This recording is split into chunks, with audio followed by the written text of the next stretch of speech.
Gloire à Dieu, alléluia. Je suis toujours heureux d'être parmi vous. Gloire au Seigneur. Mais on sera tous ensemble dans le ciel. Gloire à Dieu. C'est le meilleur, hein. Voilà, gloire au Seigneur, alléluia. Merci Seigneur, tu parles encore à travers ta parole, Seigneur.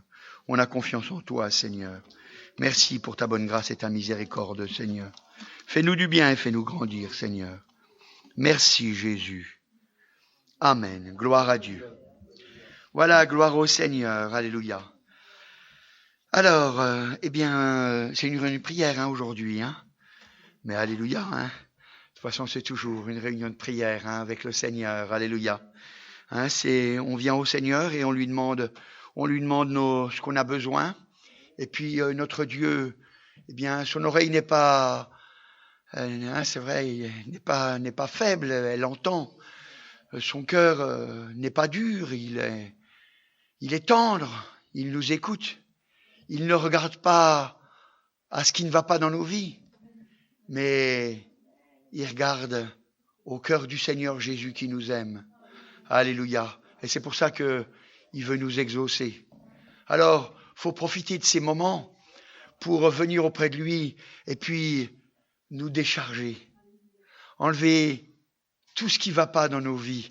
Faut profiter de ces moments-là parce que notre Dieu nous appelle sans cesse. Et sans cesse, il veut nous faire du bien. Merci Seigneur. Alléluia. Gloire à Dieu. Alors, souvent on entend des choses, et c'est des choses que j'entends souvent et que j'ai encore entendu dernièrement. C'est un passage de la Bible dans Romains, au chapitre 10. Romains, chapitre 10, et au verset 4. Et ça, je l'entends souvent, très souvent. Très souvent, c'est quelque chose que j'entends. Et c'est pas faux, puisque c'est écrit dans la Bible. Mais on va le lire. Il est marqué, « Car Christ est la fin de la loi pour la justification de tous ceux qui croient. » Alléluia. Christ est la fin de la loi. Alléluia, gloire au Seigneur.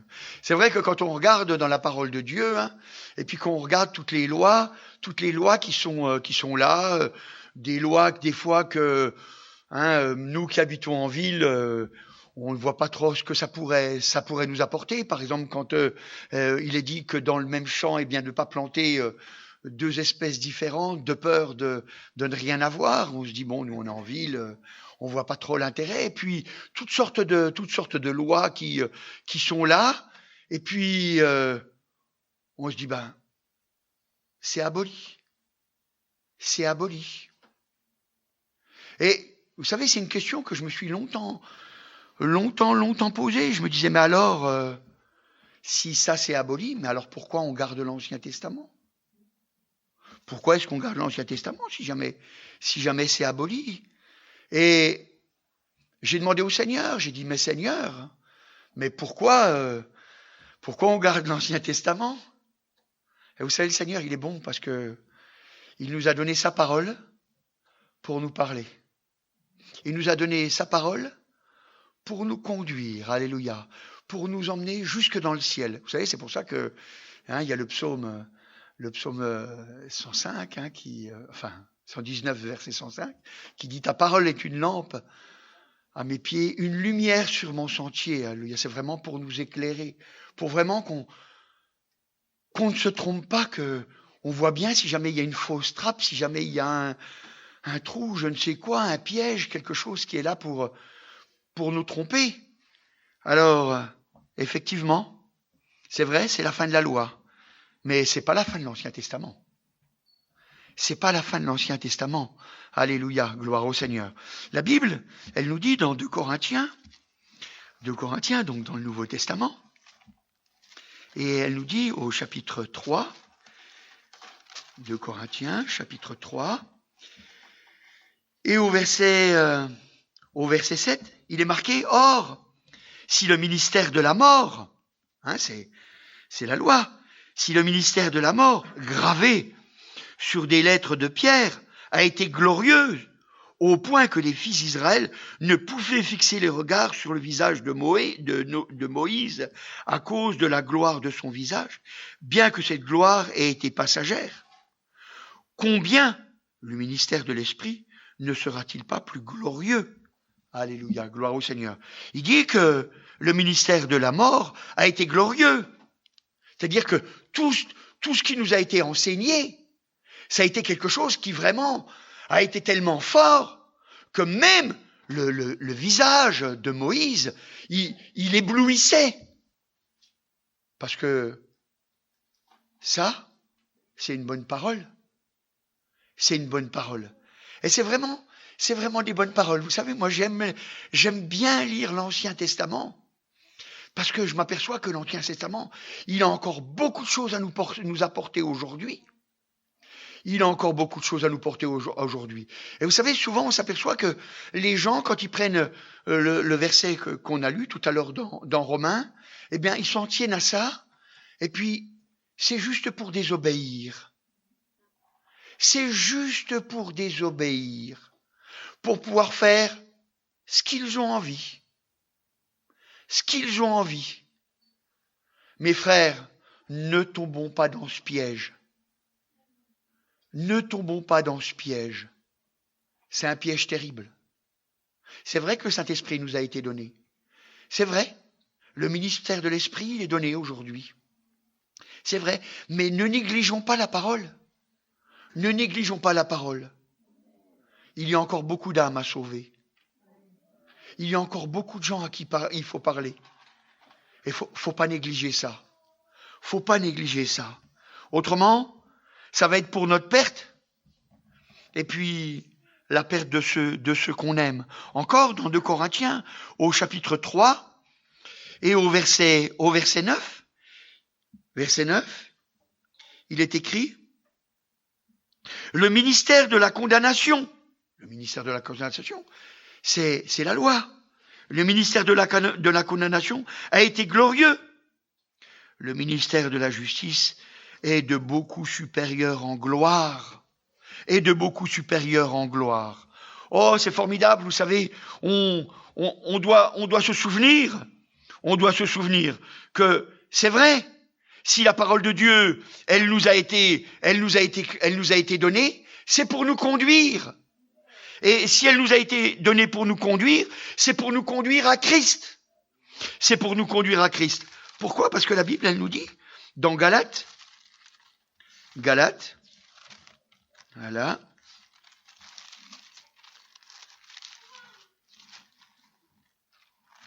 Galates, au chapitre 3, et au verset 24.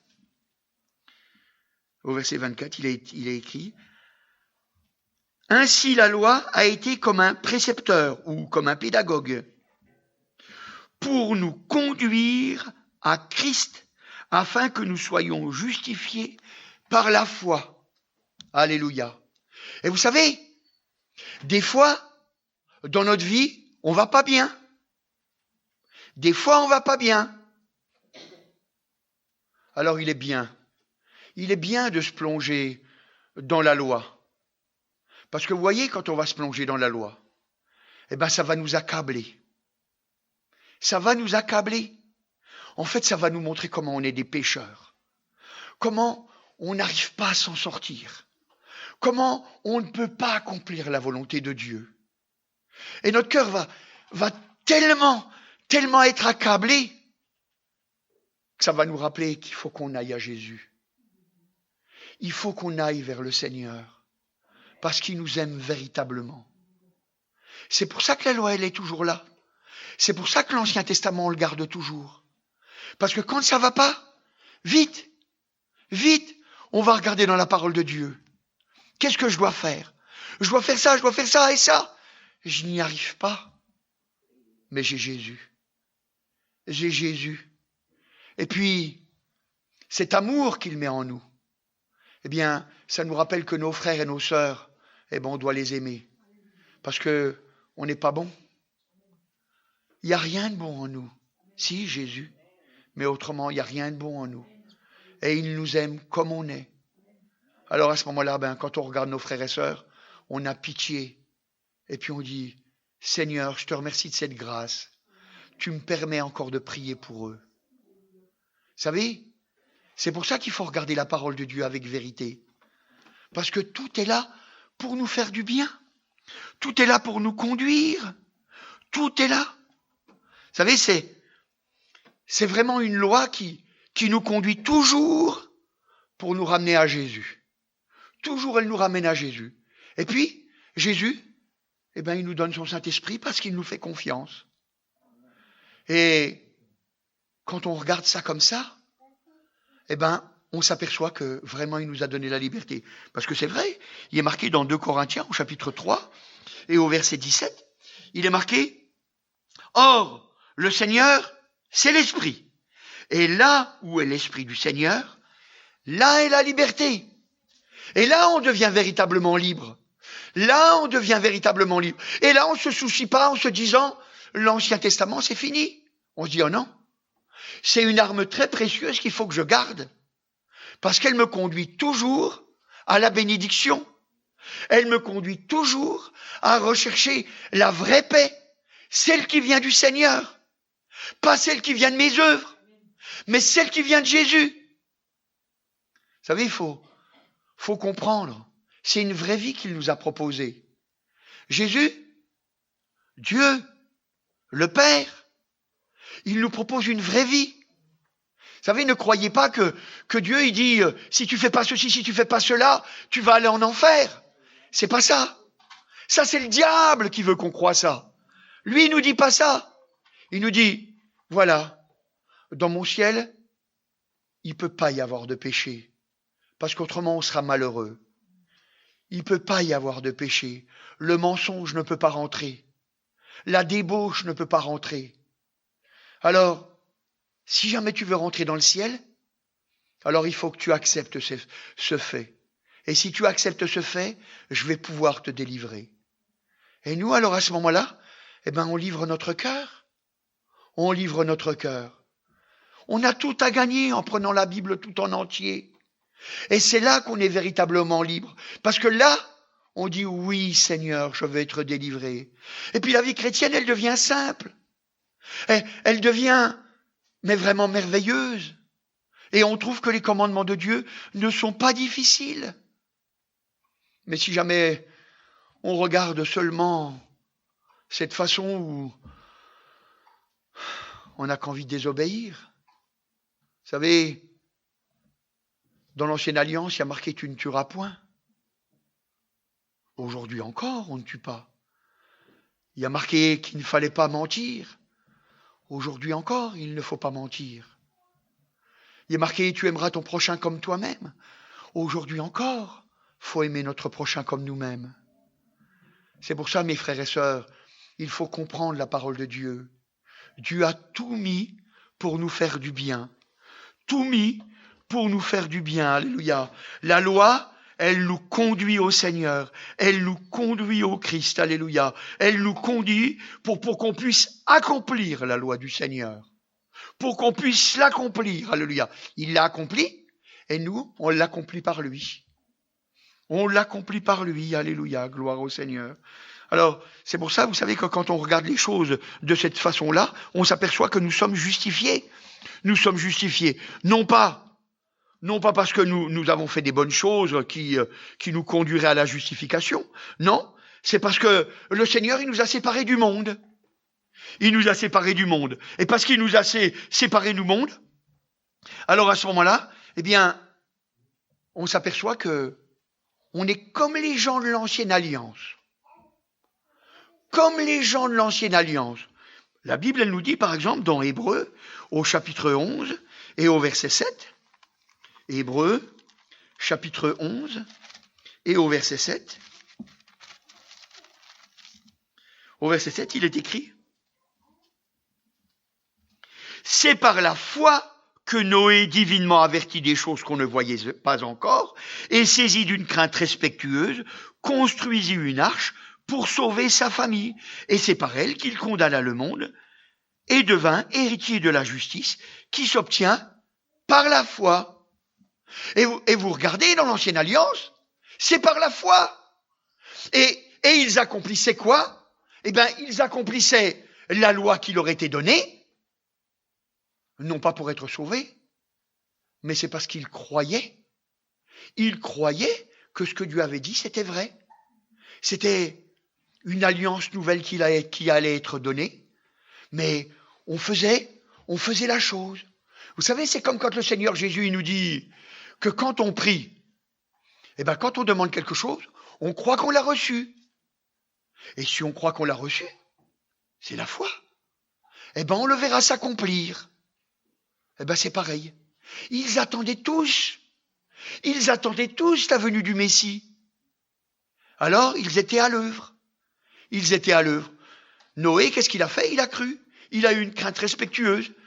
Il s'est mis à construire l'arche. Pas comme il a voulu. Selon les mesures que Dieu lui avait données.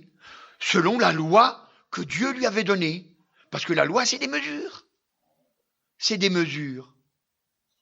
Mon frère, ma sœur, comprends? Dieu est là pour nous aider. Il est là pour nous aider. C'est pas un père fouettard. C'est pas un père fouettard. Et si tu comprends ça, tu vas t'apercevoir que tu vas pouvoir parler plus facilement à ceux qui t'entourent. Vous savez, c'est pour ça que je dis toujours à Jean, puis partout où je passe, je dis, faut parler à ton frère, à ta sœur, à ton oncle, à ta tante, à ton mari, à ta femme, à ton cousin, à ta cousine, à ton voisin, à ta voisine, même à celui que t'aimes pas, parce que tu dois l'aimer. Parce que tu dois l'aimer. On doit être comme le Seigneur. On doit être comme le Seigneur. Alléluia. Il nous a donné la liberté. Profitons de cette liberté pour pouvoir servir. Profitons de cette liberté pour pouvoir servir comme le Seigneur le veut. Il est notre aide à chaque instant. On va réussir. On va être des vainqueurs. On n'a rien à perdre.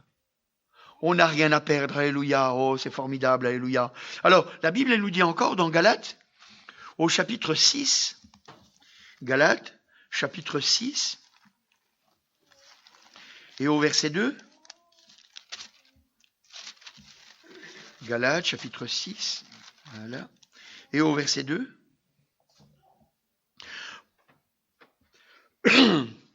portez les fardeaux les uns des autres, et vous accomplirez ainsi la loi de Christ. Alléluia. Portez les fardeaux les uns des autres. Vous savez, quand on regarde dans la première église, on s'aperçoit que ils se disputaient. Ben oui, parce que c'est des hommes. C'est des hommes. Mais nous, il faut qu'on comprenne. On est à la fin. On est à la fin.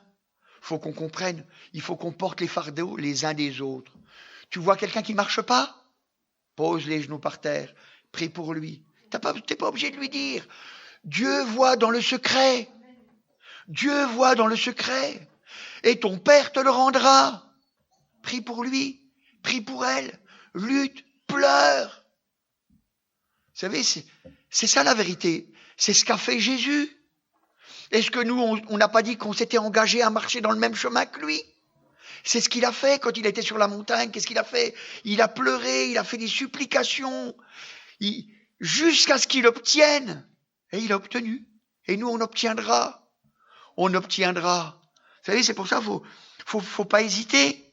On doit s'exhorter. La Bible, elle dit dans Hébreux au chapitre 10 et au verset 25, exhortons-nous. Exhortons-nous. On doit s'encourager. S'encourager. Aussi longtemps qu'on peut dire aujourd'hui, ça veut dire, faut tout le temps le faire. On doit s'encourager les uns les autres. Vous savez, l'Église, elle est faite pour ça. Elle est faite pour ça, pour qu'on s'encourage, qu'on ait vraiment à cœur. Vous savez, moi, je vous dis la vérité, il y a Épernay. Faut prier pour que Épernay se ouvre. On a un local. On a un local. Moi, vous savez, à Agen, on n'en a pas de local. On n'a pas de local, on fait ça chez moi. Alors, j'aimerais bien avoir un local. Mais vous voyez, on sait qu'ici, il y a Épernay. Il faut prier. Le Père, il nous a dit, priez le Père d'envoyer des ouvriers dans la moisson. La moisson est grande et il y a peu d'ouvriers. Faut qu'on ait vraiment à cœur cette chose-là. Faut pas que ce soit seulement quelque chose qui fait que de passer parce qu'on vient de le dire. Faut vraiment qu'on ait à cœur, qu'on lutte tous les jours, on en parle au Seigneur. Vous savez, si le Seigneur il nous a raconté cette histoire de cette femme, hein, cette femme c'était une parabole, hein, qui venait voir le juge inique et puis qui insistait jusqu'à ce qu'elle obtienne. Nous on doit faire pareil, c'est le Seigneur qui dit qu'on doit faire comme ça. On doit prier, on doit lutter, on doit persévérer, il y a des âmes à sauver. Et vous savez, vous allez voir, on se réjouit quand on travaille pour Dieu. On se réjouit vraiment, alléluia. Alors, c'est pour ça que nous, on doit avoir à cœur vraiment de porter le fardeau des uns des autres. C'est, oh, il a du mal, mon frère, elle a du mal, ma sœur, faut que je prie pour lui, faut que je prie pour elle. Et puis vous allez voir, vous n'êtes même pas obligé de lui dire, hein. Seigneur, il voit.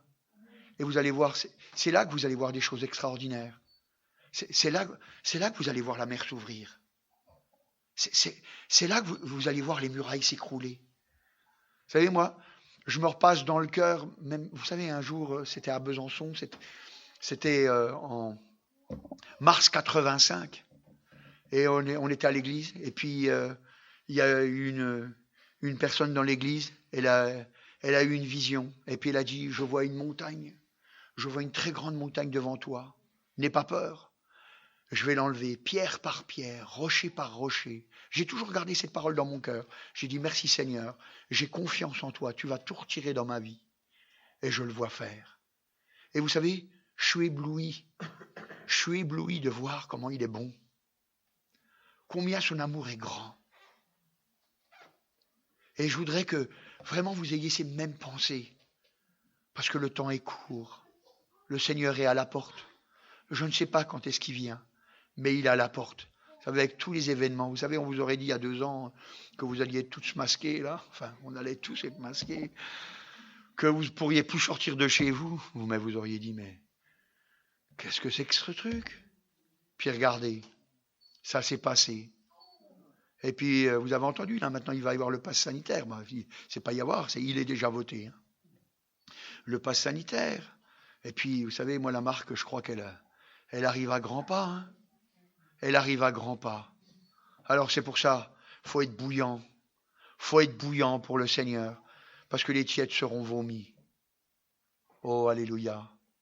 Maintenant, je veux croire que dans ton cœur, cet après-midi, tu t'es décidé à marcher. Que tu t'es décidé à marcher. Oh, pas par contrainte, mais parce que tu crois vraiment que le Seigneur va faire une œuvre merveilleuse. Amen. Je te remercie, agneau de Dieu. Tu es merveilleux, Seigneur. Alléluia. On te remercie, Seigneur. Parce que dans ta grâce et dans ta miséricorde, Seigneur, tu nous permets encore, Seigneur, de travailler dans ton œuvre, Seigneur. Pendant le temps qui nous reste, Seigneur, alléluia. Dans ta grâce et dans ta miséricorde, tu as mis encore un feu dans notre cœur, Seigneur. Et nous te remercions encore, Seigneur, alléluia. Parce que tu vas encore le raviver, Seigneur, alléluia. Le faire déborder, Seigneur, pour qu'il touche autour de nous, Seigneur, alléluia. Que de nouvelles âmes se lèvent, Seigneur. Que des cœurs se tournent vers toi, Seigneur, alléluia. Merci, agneau de Dieu. Amen. Amen, Jésus. Amen, alléluia. Béni soit Dieu, alléluia. Merci, Seigneur. Et je vous rappelle simplement donc la prédication en ligne le vendredi soir à 20h15 sur le site de l'église. L'évangélisation dans les villages, samedi, rendez-vous ici à 14h30, donc pour continuer à mettre des invitations dans les boîtes aux lettres. Le culte dimanche à 8h30, puis à 10h45. Alors, si vous voulez participer à l'un ou à l'autre, inscrivez-vous, s'il vous plaît, sans tarder. Et puis, il y a aussi des traités à plier, pour ceux qui veulent. Il y a des sacs qui sont prêts là-bas au fond. Voilà, parce que voilà, il faut qu'on refasse le stock pour pouvoir les utiliser. Donc, merci pour ceux qui veulent prendre un sac pour s'en charger dès que possible. Gloire à son nom. Et que le Seigneur vous bénisse et vous soutienne. Amen. Amen. Alléluia.